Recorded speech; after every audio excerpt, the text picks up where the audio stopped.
dan dia jadi nama jalan protokol di seluruh Indonesia. Itu apa sebabnya? Nggak ada yang tahu. Cari di Google paling sedikit ulasannya, sedikit sekali. Padahal tiap buku yang mengulas sejarah nama dia ada. Pak Gatot Subroto ini ya, Iya. Kang? Iya. Walubi, ya. Katanya dia masuk Kristen, masuk Buddha, enggak sebenarnya. Iya. Tapi yang paling logik, yang paling nggak masuk akal, saya lagi nyari sebenarnya, bukan nggak masuk akal. Apa sih jasa dia gitu? Sebegitu misteriusnya Pak Gatot ini, tapi namanya dipakai di seluruh Indonesia sebagai jalan protokol. Ada cuma 2 nama loh ya, yang kalau di seluruh Indonesia, di semua di kota besar di Indonesia pasti ada nama jalan dia. Jalan protokol, Gatot Subroto, Jenderal Ahmad Yani, Jalan Gatot Subroto sama Jenderal Ahmad Yani. Udah, 2 itu aja. Yang lain mungkin bisa ganti-ganti, tapi 2 ini pasti ada. Itu satu. Di sini ada ya, Kang ya? Ya ada, apalagi di Semarang. Nah, ini rumah dia kan? Iya, rumah beliau. Di Pekanbaru aja jalan paling panjang, itu Jalan Gatot Subroto. Kalau sama Mas Yohanes mungkin bisa masuk. Nah iya, sebenarnya gue lagi itu siapa janjian sama Mas Yohanes. Nanti sama itu Mas, sama ajudannya apa bekas anaknya gitu. Tapi saya bilang gampang lah Mas, kapan-kapan. Karena buat saya sebenarnya banyak misteriusnya dia gini. Dia ini kenil. Sekolahnya pernah sekolah Belanda. Logika yang gampang, dia kalau kenil nggak mungkin dia buta huruf. Tapi ajudannya dia yang pernah saya wawancarai, itu memang bilang dia buta huruf Mas. Yakin Mas? Yakin Bah itu dia buta huruf? Iya. Jadi kalau surat itu nggak pernah mau baca gitu. Kalau terima surat beliaunya nggak mau baca? Nggak mau baca. Maksudnya, Wacen, dia duduk, anak buahnya ajudan suruh baca? Wacen. Jadi pernah nonton nggak? Nonton kamu Mas pernah lihat film Kereta Terakhir deh? Cari film di YouTube Kereta Terakhir. Iya. Itu ada adegan beliau terima surat, dikasih surat. Iya. Sama siapa gitu, letnan yang jaga kereta. Kan udah kasih surat, dia letnannya mau pergi. Terus dia cuma bilang gini, "Hei, monyet, kamu tahu nggak mau ngeledek saya kamu? Tahu. Bacain." Tahu. Kamu pikir saya suruh baca apa? Tahu. Bacain gitu. Tahu Pak, Kang, tahu. Ya kan? Siapa yang dibilang seperti itu saya tahu. Nah, kalau itu film sejarah gitu ya, itu kan film sejarah sebenarnya. Iya. Tentang perjalanan kereta api yang terakhir buat nyelamatin sisa-sisa gerbong terakhir Republik, karena ada data-data yang harus dibawa. Kan nggak mungkin dari riset sembarangan gitu. Iya. Berarti bener dong beliau nggak bisa baca. Tapi logikanya dia kenil loh. Dia sekolahnya HBS gitu. Kalau di HBS nggak mungkin nggak bisa baca. Itu aja sebenarnya. Saya suka bilang, ini ada yang aneh di Gatot Subroto. Dan kita sejarawan, bukan sejarawan lah, teman-teman lah yang kita kumpul nih di Jakarta yang saya selalu bilang saya bukan sejarawan. Kebetulan aja saya kumpulnya sama teman-teman sejarawan, sama Om Nargongkong sering ketemu. Ya, saya sering main ke rumahnya. Sama Adi Jerijal saya sering nginep. Sama Bu Mitrana saya teman diskusi. Kita sepakat memang orang ini misterius. Pak Gatot Subroto ini memang misterius ya, Kang? Ya gimana nggak misterius gitu? Iya. Dia hampir ada di semua palagan di Jawa. Iya. Hampir ada di setiap semua pertempuran palagan. ada beliaunya. Tapi nggak pernah jadi pangkat tertinggi. Pangkat dia tetap kolonel terakhir. Kolonel ya. Nggak pernah jadi jenderal. Tapi dia dihormatin di semua. Pak Yani aja segen sama dia. Padahal Pak Yani jadi kasat. Pak Yani segen. Pak Dirman aja segen sama dia. Pak Dirman loh udah panglima, segen sama dia. Nah, apa sih jasa dia gitu? Itu yang belum ketemu. Pak Karno aja segen kok sama dia. Kosong ngomong yang lain deh. Bung Karno tuh segen sama dia. Ini suruh siapa? Ini suruh Pak Gatot, Pak. Ya udah kalau gitu. Mau ngomong apa? Yang nyuruh Pak Gatot. Itu Bung Karno. Iya. Jadi ada yang misterius dari beliau. Entah apa gitu ya. Saya sih mikirnya gini. Kadang-kadang orang yang sebenarnya punya jasa besar, penting, itu nggak suka keluar. Itu satu. Wah, gue pernah gini. Kalau dia bener-bener punya jasa, biasanya orang dulu ya, itu nggak pernah keluar. Sulit untuk bilang, wah, saya lo punya jasa. Dan biasanya cuma orang-orang kere yang, gue nih punya jasa nih gini-gini. Dan dia nggak. Beliaunya enggak ya, Kang? Ada buku tentang Gatot Subroto, belum pernah ada buku. Malah yang sering ngangkat itu malah apa istilahnya orang-orang yang benar-benar pengen tahu beliau ya, Iya. ya Kang ya. Kalau dia sendiri pernah dibikin bukunya, ada buku biografi dia, Angkatan Darat aja nggak punya. Dinas Sejarah Angkatan Darat di Bandung nggak punya buku resminya dia. Padahal dia wakil Kasat, dia pernah jabatannya wakil Kasat. Tapi pernah ada buku khusus tentang dia. Biografinya gitu nggak ada. Makanya saya bilang jangan-jangan dia punya jasa besar, cuman dia nggak pernah keluar. Dan itu tipe kalau orang dulu. Karena saya banyak setelah wawancara beberapa orang pelaku sejarah gitu ya. Tipe kalau sama sama dia.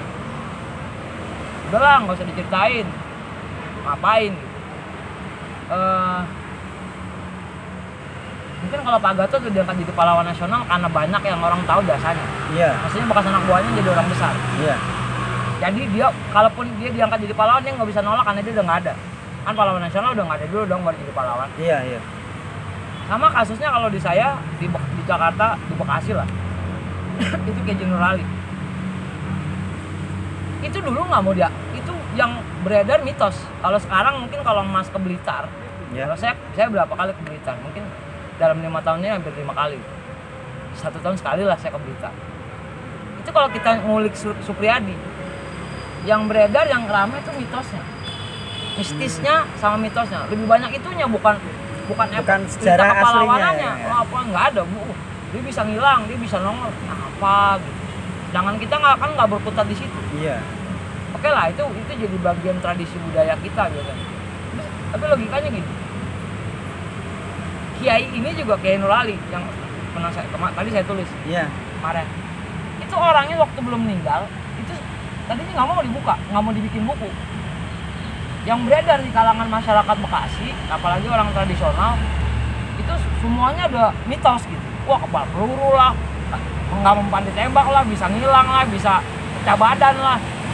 Akhirnya salah satu muridnya udah jadi kepala sekolah bilang, Kiai, mendingan bikin buku, kalau begini yang beredar begini di masyarakat. Iya. Kata siapa? Kata saya lah, orang saya kalau ke masyarakat taunya kayak begini. Yang bener lu. Iya. Waduh, gak bener begitu. Gua mah tetep aja ketembak sakit, gua orang pernah dibacok kok. Gua hampir pernah keracun. Nah, kalau ini kan kayak bikin buku. Jadi orang nggak banyakan mitos gitu. Iya. Baru dia mikir. Gitu ya? Iya guru, kalau guru nggak bikin, kalau orang Bekasi nggak ada Ya. kiai. Makanya sebenarnya unik. Dulu tuh sempat saya tanya, kenapa namanya kiai? Bukannya kiai, karena dalam tradisi orang Betawi, Ya. itu nggak ada kiai haji. Kalau nggak orang pulang dari Arab, pulang bilangnya kalau nggak mualim itu guru. Oh iya. Jadi akhirnya ini yang ngasih nama kiai ini Bung Tomo, kalau Kiai Haji Nurali. Oh, Bung Tomo, Ya, Surabaya. Bung Tomo Surabaya. Karena dia pernah mampir ke Jakarta, diajak keliling sama Adam Malik. Ya. Wakil Presiden. Oh, wakil presiden. Zaman Pak Harto. Oh, zaman. Pak Harto. Adam Malik itu dulu wartawan gitu, wartawan lah. Makanya dia Ya. udah kenal nih sama tokoh-tokoh di Jakarta. Bung Tomo diajak keliling, termasuk ke Kiai Haji Nurali. Waktu dia pidato di Surabaya, waktu perang November, dia teriak tuh, namanya disebut. Di Jakarta ada Kiai Haji Nurali gitu. Udah terus sejak itu orang Bekasi taunya Kiai Haji Nurali. Karena kalau aslinya orang taunya Guru Nurali. Nah, terus dia bilang, emang begitu? Nama gua jadi dibilang bal peluru, gak mempan ditembak. Apaan? Gua aja hampir mati keracun. Gua aja gini. Ya makanya guru dibikin bukunya. Kalau nggak ntar yang denger nyebarnya mitos. Emang guru mau begitu? Ya udah lu bikin. Gitu. Nah, waktu itu dibikin 30 tahun lalu. Ya. Mulai tuh orang paham mau siapa kayak jurnal apa perannya gitu kan. Sampai akhirnya diusulin sama Jawa Barat sebagai pahlawan nasional. Karena selain peran perjuangan fisik, beliau adalah inisiatornya MUI era itu. Maksudnya dulu ulamanya misah-misah gitu. Iya. Setelah pecahnya Azaz Tunggal, Ya. zaman Soeharto, kiai itu ulama tuh kan pecah-pecah, ada yang Masyumi, ada yang Persis, ada yang ini. Akhirnya dia bilang, kalaupun ulama tidak masuk ke dalam satu partai, karena kita udah bukan golongan politik, udahlah yang kita angkat sekarang tentang pendidikan agama masyarakat. Satuin ulama dalam satu wadah, yaitu MUI itu, dan inisiatornya dia. Dan dia ngajuin ke dulu Menteri Agamanya masih anaknya bapaknya Gus Dur. Menteri Agamanya masih anak. Enggak, bapaknya Gus Dur. Oh, bapaknya Gus Dur. Menteri Agamanya bapaknya Gus Dur. Dipanggil lah ulama, dikumpulin. Iya. Baru inisiatornya diangkat ketua MUI pertama Buya Hamka. Gitu. Karena yang paling dianggap paling tua ya Buya Hamka. Tuh. Ya, karena apa? Buya Hamka umuran, seumuran sama Pak Karno. Paling tua gitu, sama temannya Pak Karno dulunya. Ini istrinya siapa itu? Supiah Gatot Subroto binti Adnan Wangsada Dikarta. Orang Sunda ya, Kang? Iya, ini orang Sumedang. Oh, Sumedang. Sumedang. Oh iya, Sumedang, lahir Sumedang 8 Dikarta September. itu nama Menak.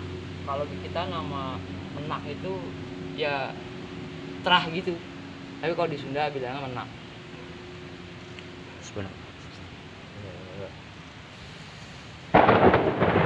Tapi kalau di sini kok ditulis 1962 itu beliaunya sudah wafat ya, Kang?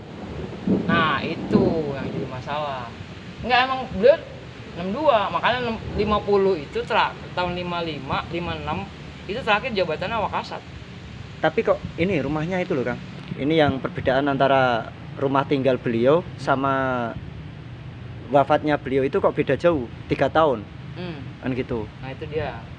Kayaknya sih rumahnya itu beliau nggak mungkin nggak mungkin tinggal di situ tahun 65, tahun 60 kayaknya, 60 atau 59. Nanti lihat yang dia pensiun aja, pensiun dari Diponegoro, Iya. Pangdam, ya tinggalnya di situ. Makanya kan kantor Diponegoro kan Pangdamnya kan di Ungaran kan? Iya, Pas di Ungaran. itu kan? Iya. Karena beliau tinggalnya di situ.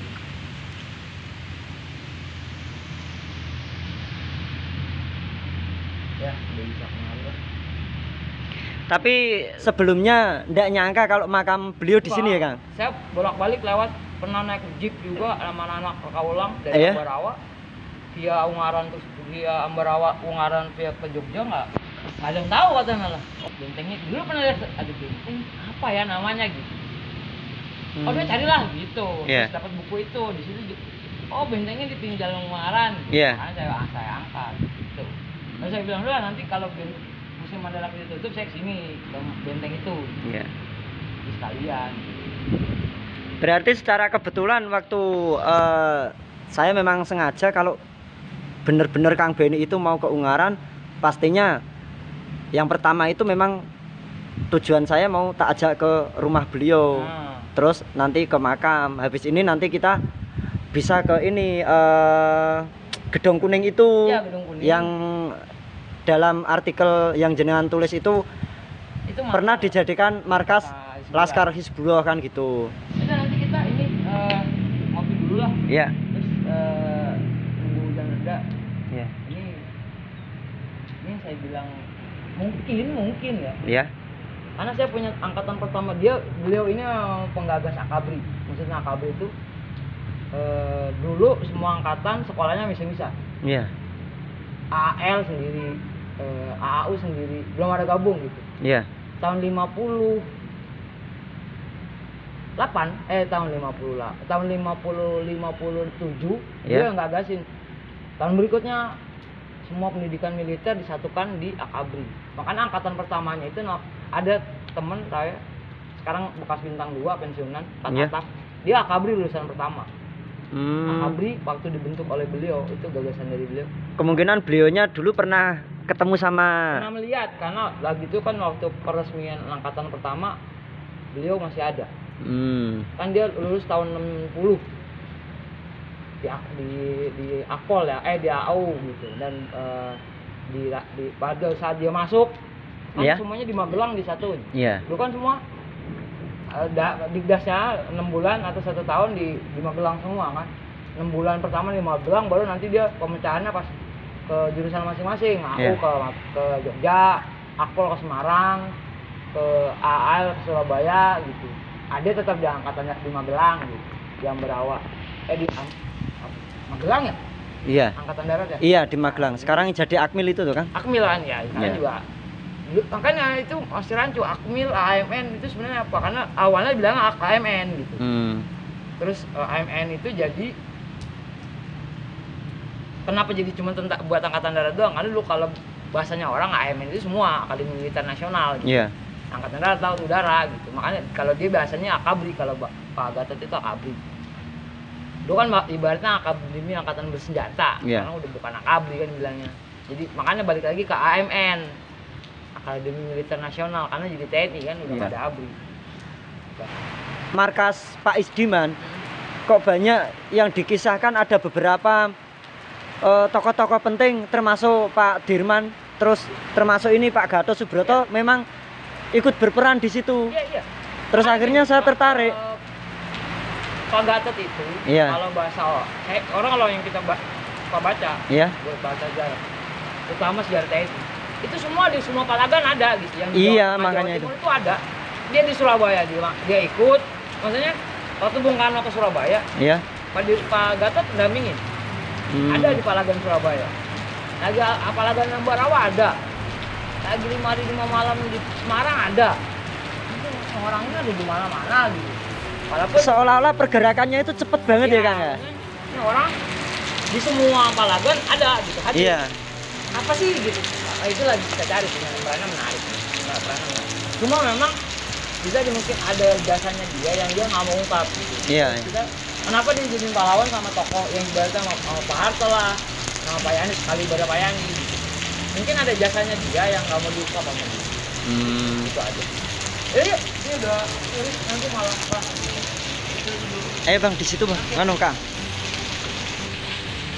Nah ini tanda-tanda jasa-jasa beliau Kang ini.